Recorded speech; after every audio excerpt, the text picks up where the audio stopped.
Bienvenue dans ce nouvel épisode de podcast Voyage en Périnée, la ménopause, peur et métamorphose. Donc aujourd'hui, nous allons parler ensemble de cette transition qui bouleverse tant d'entre nous, tant de femmes, qu'est la ménopause. J'ai 63 ans, je suis passée par là. Et quelques années après ma ménopause, j'ai d'ailleurs pris 20 kilos suite à un accident. Mon corps s'est transformé et ça m'a vraiment bouleversée, un corps que je ne reconnaissais pas. Mais j'ai découvert des outils qui m'aident à retrouver mon équilibre et je veux les partager avec toi. Dans cet épisode, je vais aborder pourquoi la ménopause nous secoue autant. Un deuxième sujet qui me tient extrêmement à cœur et qui, à mon avis, est le vrai sujet, c'est le sujet de vieillir. Est-ce un déclin ou peut-être une révélation ? Bien entendu, je vais aborder cette idée de l'ancrage, la sécurité, clé pour retrouver stabilité et confiance en soi.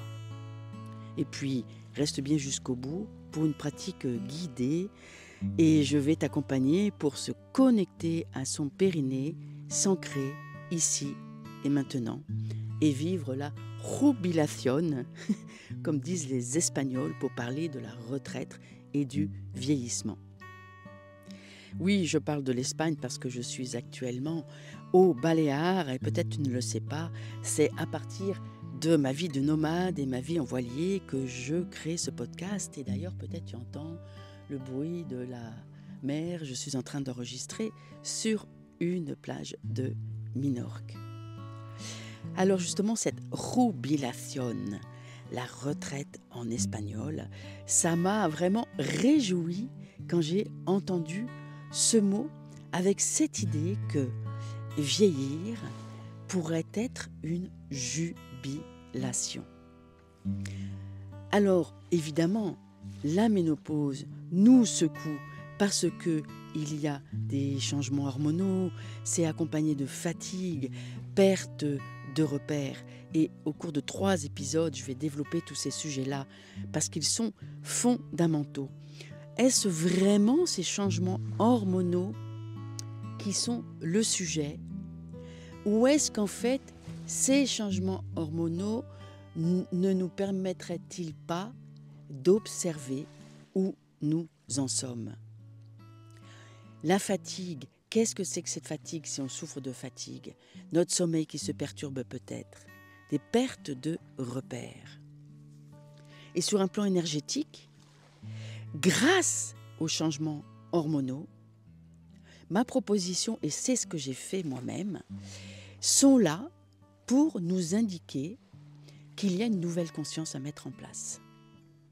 Par exemple, ce que j'ai remarqué avec ces fameuses bouffées de chaleur, c'est que soit tu les vis comme une fatalité, que t'en peux plus, t'ouvres les fenêtres, tu te lèves la nuit en transpirant, tu t'agites pour essayer de te refroidir, ou bien, ok, cette bouffée de chaleur, je viens voir à l'intérieur de moi, de quoi s'agit-il ? De quelle émotion il s'agit ? De quelle peur il s'agit ? À partir du moment où tu vois tes changements hormonaux comme étant une clé pour naître à toi-même, est-ce que ce bouleversement hormonal qui est réel, qui est physiologique et qui te secoue, est-ce qu'il ne peut pas être une clé pour repérer tout ce qui se passe au lieu de perdre tes repères ? Donc la proposition déjà, c'est d'observer ce qui se passe en périménopause, en ménopause, mais après. Moi, ce qui me concerne, j'ai été beaucoup plus bouleversée 8-10 ans après, suite à un accident qui fait que je me suis mobilisée. J'ai commencé à beaucoup travailler sur mon ordinateur pour créer ma nouvelle entreprise de programmes en ligne et j'ai pris 20 kilos.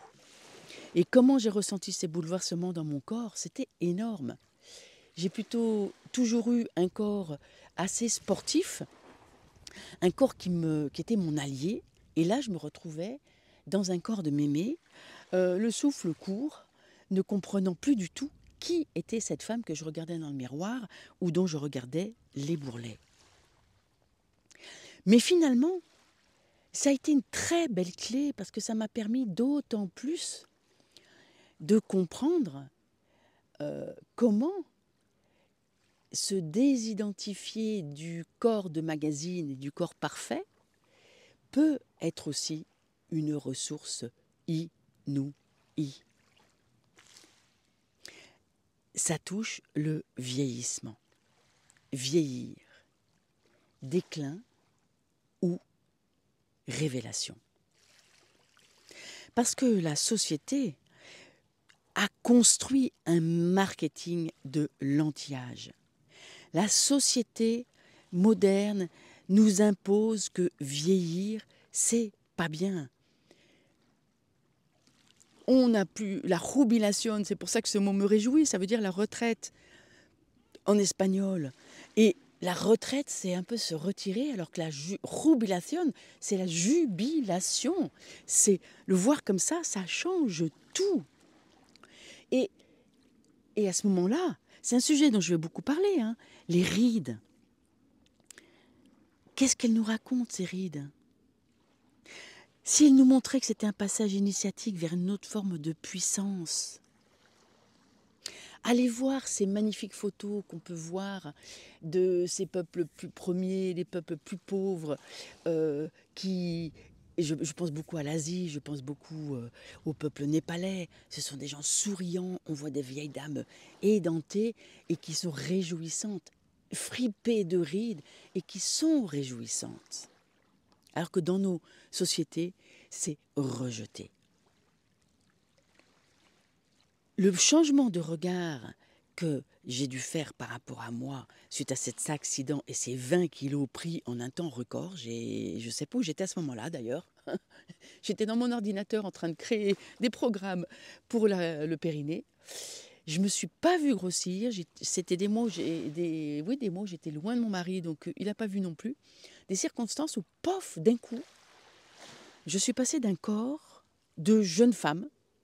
D'ailleurs, on le voit dans mon livre, il y a des photos où je me dis, mais c'est incroyable, c'était un peu les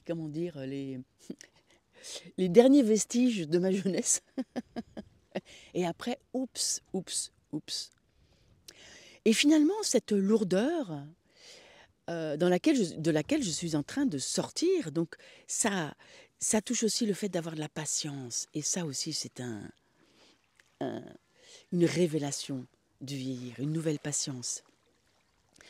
Mais cette lourdeur, ça m'a permis de dire « Ok, c'est possible d'être moins vaillante.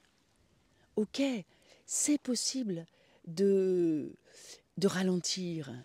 Oui, c'est possible que ce gras-doudou sur le ventre, ça soit une forme de confort, que ça soit doux. » Et ça m'a amené, et c'est la proposition ici que je peux faire, même si ça n'est pas forcément une bonne solution de s'identifier, de laisser la vieille entrer en soi. Mais en tout cas, il y a, pour la plupart d'entre nous, un moment où notre corps se transforme. Il va maigrir, il va grossir, il va nous poser problème. Et c'est un moment à le regarder avec douceur, avec indulgence, avec amour pour soi. Et c'est l'occasion d'un nouvel amour pour soi. Et il me semble que ce passage de vie, ce portail, dont la ménopause est une porte, c'est un nouvel amour pour soi. C'est le couple intérieur harmonisé entre le féminin et le masculin. Et une des clés pour retrouver cette stabilité, cette confiance, c'est l'ancrage. Alors tu vas peut-être dire, ça y est, elle va encore me bassiner avec son ancrage, son périnée. Mais en tout cas, moi, j'ai dû revenir à mon corps, accepter ce corps que je ne reconnaissais plus, sortir de la peur et de le regarder avec douceur, avec amour. Et à partir du moment où j'ai accepté ce corps, comme en plus j'avais eu une fracture de la jambe, j'ai même pensé que je ne pourrais plus jamais randonner, j'ai laissé à ce moment-là la vieille entrer en moi. Et les 5 ans qui ont suivi, ça a été ce travail intérieur, en m'aidant aussi des autres, en mettant de podcasts comme celui que je suis en train d'enregistrer, en mettant de tas de choses, de formations, de rituels, où petit à petit, je suis sortie de cette identification à « tant pis, je suis vieille, c'est foutu, je ne peux pas faire autrement ». Et j'ai repris confiance petit à petit, je me suis reliée à cette base de mon bassin. Ok, il n'a plus les mêmes réactions.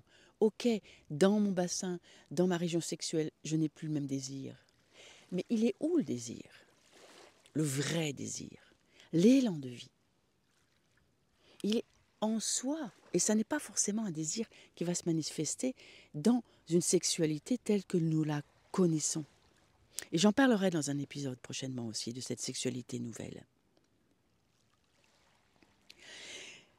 Et du coup, pour sortir de la peur, cette musculature phénoménale qu'est le périnée est une boussole. Et bien souvent, c'est à ce moment-là qu'il y a des descentes d'organes, des fuites urinaires, alors que c'est à ce moment-là qu'il faut se connecter à cette fondation de la maison intérieure. Et certainement d'ailleurs, une des difficultés de ce passage de vie, c'est parce que la plupart d'entre nous, nous n'avons jamais été ancrés auparavant. La plupart d'entre nous, nous n'avons jamais été en sécurité intérieure. Et dans ces cas-là, ce passage de la ménopause et du vieillir devient très difficile, très angoissant. Donc soit tu connais cet ancrage et tu t'y remets, parce que c'est tellement radical que tu n'as plus le choix que de faire tes pratiques d'ancrage, tes pratiques de un bon ancrage pour revenir dans ton cœur, dans un cœur sain, pour que au niveau de ta spiritualité, ça puisse te mettre dans un esprit sain pour pouvoir animer ta spiritualité d'un bien vieillir, cette lumière du vieillissement. Pour se sentir solide en soi et mieux affronter le changement. Je te propose une petite pratique là. Pose-toi, tu connais peut-être si tu me suis, pose ton cul. Cul centré, unifié, libéré. Et souvent ça fait peur et ça fait d'autant plus peur que nous vieillissons. Ça oblige à aller dans le couple intérieur. Eh bien voilà, tu respires, tu te poses et tu te laisses respirer. Tu laisses aller et venir le souffle avec conscience. Tu ne cherches pas à respirer d'une façon ou d'une autre. Voilà, tu te poses. Et comment c'est de te poser? Observe tes émotions. Laisse-la venir. Il y a une émotion qui vient certainement. Tu la laisses venir, tu l'accueilles. Tu dis « Ok, je t'observe. Ok, j'ai une bouffée de chaleur. Qu'est-ce qui se passe? Oups, je me sens angoissée. Je vais dedans. Qu'est-ce qui se passe ?» Aie ce courage de venir à l'intérieur de toi. Descends dans ton bassin. Y chercher l'ancrage. Va vraiment te poser. Pose tes ischions.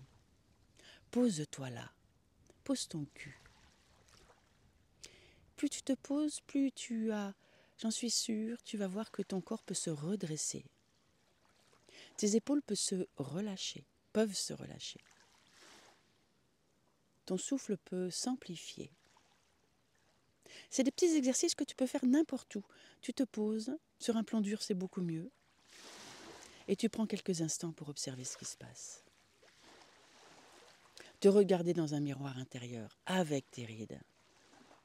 Poser un sourire intérieur et un sourire sur tes lèvres.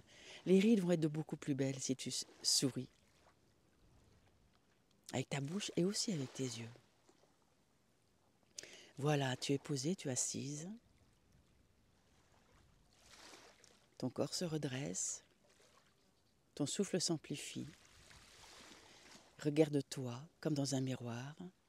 Regarde-toi intérieurement comme dans un miroir. Regarde tes yeux sourire, ta bouche sourire. Regarde-toi sourire à la vie. Voilà. Alors dis-moi comment tu as pu vivre cette petite pratique. Par ailleurs, je suis en train de créer un programme pour accompagner sur ce chemin de la transition, ce portail qu'est la ménopause, à bien vieillir. Et j'aimerais ton retour. Quelles sont tes plus grandes peurs? Quels sont tes défis? Quels sont les mots-clés qui te viennent? Quels sont les aspects dont tu aimerais entendre parler? Et si ça t'inspire, eh bien, partage cet épisode, rejoins-moi sur mes réseaux sociaux, inscris-toi à ma newsletter pour être au courant de tout ce que je peux partager.